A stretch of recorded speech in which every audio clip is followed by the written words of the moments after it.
जलसंधारणासाठी केंद्र सरकार मनरेगा अंतर्गत येत्या 2 महिन्यात व्यापक मोहीम राबवणार.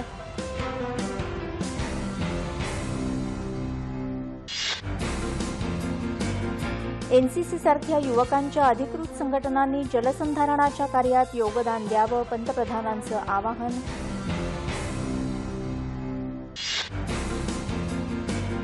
पिण्याचं पाणी नेणारी 50 वॅगनची जलराणी लातूरमध्ये दाखल, 25 लाख लिटर पाणी उपलब्ध.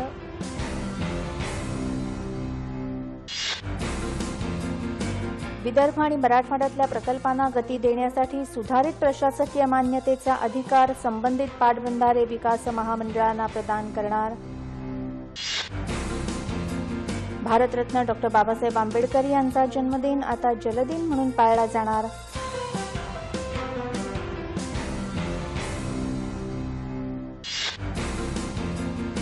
सतत खालावत जात असलेली भूजल पातळी लक्षात घेऊन जास्त खोल बोअरवेल खोदण्यावर बंदी घालण्याचा राज्य शासनाचा निर्णय.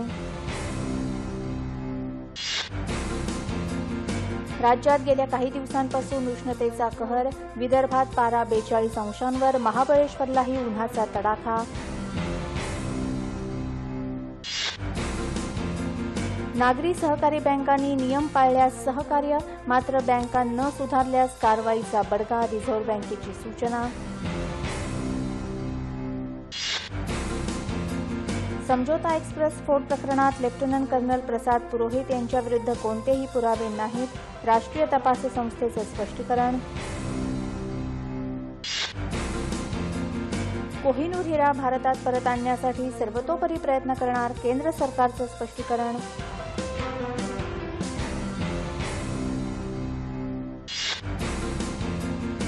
भारताबरोबर असलेल्या सर्व वादग्रस्त मुद्द्यांवर चर्चेतून तोडगा काढण्यास चीनचे पंतप्रधान ली केकियांग यांची सहमती.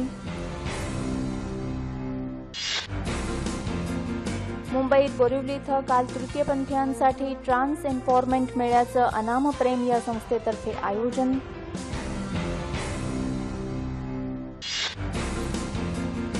अंदमान आणि निकोबार बेटांना आज पहाटे मध्यम तीव्रतेचा 5.1 रिश्टर स्केलचा भूकंपाचा धक्का.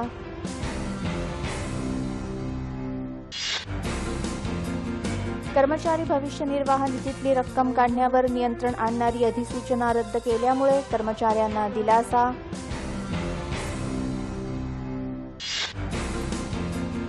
स्मार्ट सिटी योजनेअंतर्गत पुण्यामध्ये येत्या 2 महिन्यांमध्ये 15 प्रकल्प सुरू होणार.